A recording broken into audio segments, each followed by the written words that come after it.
हरिओम. अवधूत चिंतन श्री गुरुदेव दत्त श्री स्वामी समर्थ.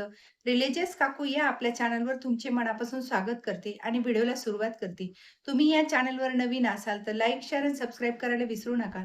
तुमचे एक लाईक आणि सबस्क्राईब आम्हाला पुढे जाण्याचे बळ देते आणि आमच्या फेसबुक पेजला पण फॉलो करा.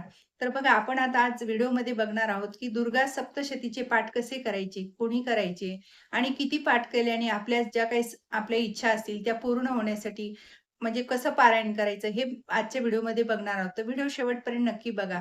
तर बघा दुर्गा सप्तशतीचे पारायण आपण जे ठरवून जर केले म्हणजे संकल्पयुक्त जर पारायण केले, तर नक्कीच आपल्या इच्छा ज्या असतील, तर किती मोठ्यातली मोठी इच्छा असू द्या, तुमची नक्कीच पूर्ण होतात आणि स्वामी आपली इच्छा नक्कीच पूर्ण करतात. तर स्वामींच्या केंद्रांमध्ये बघा सगळ्या भक्तांना माहिती आहे, की दुर्गा सप्तशतीचे पाठ केल्याने किती आपल्या इच्छा पूर्ण होतात आणि बऱ्याच जणांना ह्याचा अनुभव सुद्धा आलेला आहे. तर आपण बघा आता 18 जून 2026 या दिवशी गुरुपुष्यामृत आहे. जर ह्या गुरुपुष्यामृतावर जर आपण हे दुर्गा सप्तशतीचे पाठाला जर सुरुवात केली, तर नक्कीच आपल्यात म्हणजे दुग्ध शर्करा योग आहे. तर हा म्हणजे योग दुर्गा सप्तशतीचे पाठ पण आहे आणि म्हणजे हे काय म्हणणार ते गुरुपुष्यामृत योग आहे. तर या गुरुपुष्यामृत योगाचं आपल्याला जे काही फळ मिळायचं आहे, ते आपल्याला दुप्पट पटीने फळ मिळत असतं. तर तुम्ही नक्कीच ह्या म्हणजे मुहूर्तावर हे सुरू करायचे पाठ आणि हे पाठ करताना, पारायण करताना कोणीही घरातल्या मंडळींनी करू शकता. असं काहीच नाही मुलगी, मुलगा आहे, की मी म्हणजे आता विधवा आहे, का मी म्हणजे सवाष्ण आहे, की करू शकते का नाही, असं काहीच नाही. देवाजवळ असं कुठलाही न्याय म्हणजे असं नाहीये, की हिनं पाठ करायचा आहे, हिनं पारायण करायचंय, त्यांनी करायचं नाही. देवाजवळ सगळे समान आहेत. तर त्यामुळं आपल्याला जी इच्छा वाटते ना, तर आपण त्या दिवशी सुरुवात करायची आहे आणि तुम्हाला जर समजा गुरुपुष्यामृतावर नाही जमलं, तुम्हाला आजच करायचंय, तर तुम्ही आज पण करू शकता. कारण पारायण करायला हे तिथीची गरज नसते. आपली इच्छा झाली ना, की त्या दिवशीपासून आपण हे पारायण सुरुवात करायची आहे. तर बघा दुर्गा म्हणजे सप्तशतीचे पाठ करताना आपल्याला फक्त नियम म्हणजे पाळायचे आहेत. नियम पाळले तर आपल्याला लवकर यश प्राप्त होतं. जी काही आपली इच्छा असेल ती लवकर पूर्ण होते. तर आपण नियम कटाक्षाने पाळले तर लवकरात लवकर आपल्याला फळ मिळतं. तर नियम म्हणजे कुठलं? आपण म्हणजे कांदा, लसूण वर्ज्य करायचं आहे पठण करताना. कुठलंही तुम्ही पारायण करताना तुम्ही म्हणजे मांसाहार झालं, म्हणजे कांदा, लसूण हे वर्ज्य केलं ह्या गोष्टी तर कटाक्षाने पाळल्या तर नक्कीच तुम्हाला यश प्राप्त होत असतं. तर आपण म्हणजे कांदा, लसूण वर्ज्य करायचं, बाहेरचं परान्न वर्ज्य करायचं आहे. कारण जेव्हा आपण परान्न घेतो तर त्यांच्या म्हणजे त्या अन्नामध्ये जे दुसऱ्यांचे विचार असतात त्याच्यामध्ये ते पवित्र अन्न आहे, नाही अन्न आपल्याला माहिती नसतं. त्यामुळे आपण जर ठरवूनच जर आपण परान्न घेतलंच नाही, तर आपल्यासाठी ते खूप चांगलं असतं आणि आपलं लवकर फळ मिळतं.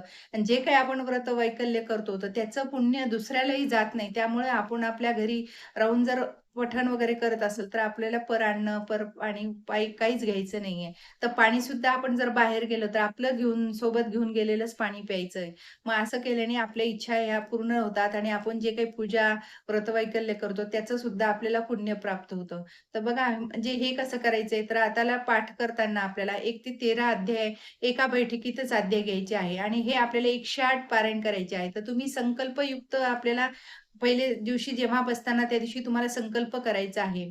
तेव्हा आपल्याला उजव्या हातात पाणी घ्यायचं आहे पळीने आणि त्याच्यात हळदी, कुंकू, अक्षदा आणि फूल घ्यायचं आहे आणि आपल्याला स्वामींना म्हणायचं असतं, की स्वामी आई माझ्याकडून हे 108 पारायण करून घ्या. दुर्गा सप्तशतीचे पाठ. माझ्या ज्या काही इच्छा आहेत, ती आपली इच्छा बोलून दाखवायची आहे आणि नक्कीच म्हणजे ती इच्छा तुमची स्वामी आई पूर्ण करतील. तर हे म्हणजे पाठ असं एका बैठकीत करायचे आहे तुम्हाला आणि तुमचा टाईम जो असेल तो तुम्ही सकाळी बसा, संध्याकाळी बसू शकता.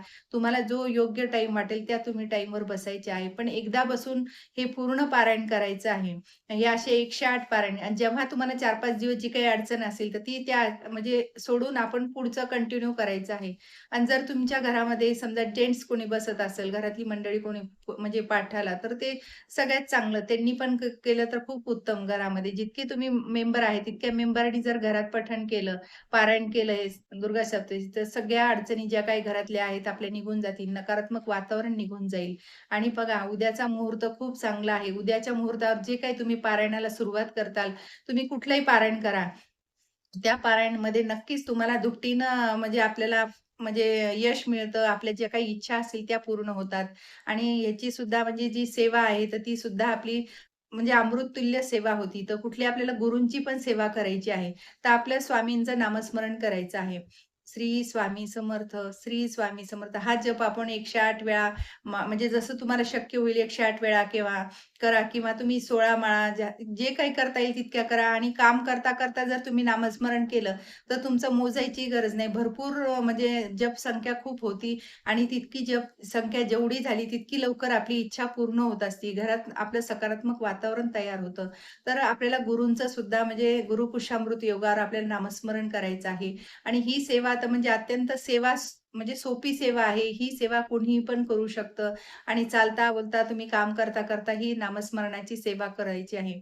तर ही म्हणजे लहान मुलांना सुद्धा आपण जर एकदा शिकवलं हा मंत्र म्हण, की तो बरोबर म्हणायला लागतात आणि म्हणजे सहज आपल्या घरामध्ये ते नामस्मरणाचं चक्र चालू राहतं आणि आपल्या घरामध्ये सुरक्षा कवच तयार होतं आणि आपल्या घरात साक्षात स्वामी आपल्या घरात असतात. म्हणजे जितकं तुम्ही नामस्मरण जास्त करता, तितके आपल्या घरात शुभ स्पंदनं तयार होतात. तर आणि इच्छाही लवकर पूर्ण होते. तर तुम्ही ही नामस्मरणाची सेवा म्हणजे आवर्जून या गुरुकुशामृत योगावर करायची आहे आणि दुर्गा सप्तशतीचे पाठाला जरी सुरुवात करायची, तर तुम्ही हे मुहूर्त खूप शुभ मुहूर्त आहे आणि जर हे मुहूर्त नाही तुम्हाला झालं, तर तुम्ही तुमच्या ज्या काही म्हणजे दिवशी तुम्हाला पारायणाला बसायचं आहे, तर त्या दिवशीपासून तुम्ही हे सुरू करू शकतात. पण हे 108 पारायण जर केले, तर तुम्ही नक्कीच तुमची जी काही मोठ्यातली मोठी इच्छा असेल, जे काही मोठ्यातले मोठे संकट असेल, ते सुद्धा ह्या पारायणाने निवारण होतील. तर तुम्ही ही सहज म्हणजे सहज सेवा करू शकताल आणि सेवा करताना आपल्या मनातली इच्छा आधी म्हणजे माझ्याकडून करून घे स्वामी आईला आपल्याला विनंती प्रार्थना करायची आहे आणि नतमस्तक व्हायचं आहे. तेव्हा मग स्वामी आई आपल्या निर्विघ्न आपल्याकडनं 108 पारायण करून घेते आणि मग आपल्या इच्छा सगळ्या पूर्ण होतात. तर बघा म्हणजे पहिल्या बैठकीतच आपल्याला हे पूर्ण 108चं म्हणजे रोज एक पारायण एका बैठकीतच आपल्याला करायचं आहे. असं नाही की एक अध्याय आता वाचला, एक अध्याय नंतर वाचायचा असं नाहीये. जे काही 1 ते 13 अध्याय आहेत, तर ते आपल्याला एका बैठकीतच घ्यायचे आहे. रोज असं 108 वेळा आपल्याला करायचं आहे.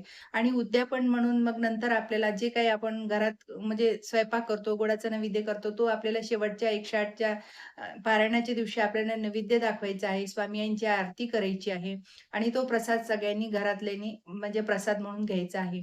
तर नक्कीच तुम्हाला 108 पारायण व्हायच्या आतच तुमची जे काही तुम्हाला अनुभूती येईल या म्हणजे ज्या काही इच्छा तुमच्या राहिल्या असत्या नक्कीच 108 पारायणाच्या आतच तुमची इच्छा पूर्ण होईल आणि स्वामींना नतमस्तक होऊन आपल्याला प्रार्थना केल्यानंतर नक्कीच स्वामी तुमची इच्छा पूर्ण करतील. तर ही सेवा नक्की तुम्ही करून बघा. तुम्हाला नक्कीच याच्यात यश येईल आणि तुम्हाला सुद्धा म्हणजे असं वाटेल, की खरंच स्वामी आईला मी सहज बोलले होते, पण स्वामी आईने माझ्या मनातली इच्छा पूर्ण केली. स्वामी आई म्हणजे भक्तांचं जे काही चांगलं आहे ते बरोबर स्वामी बघतात. जिथं चांगलं हे करायचं तिथं पटकन काम करून देतात स्वामी आई. तर तुम्ही नक्कीच तुमची इच्छा पूर्ण होईल. नक्की स्वामी आईंची प्रार्थना करा तुम्ही. 108 पारायण करा गुरु सप्तशतीचे. म्हणजे तुमचे नक्कीच यश येईल आणि तुमच्या काही ज्या काही मोठ्यातली मोठी इच्छा असेल ती पूर्ण होईल. श्री स्वामी समर्थ. जय जय स्वामी समर्थ. माझा जर व्हिडिओ आवडल्यास लाईक, शेअर आणि सबस्क्राईब करायला विसरू नका आणि आमचं Facebook फॉलो करा.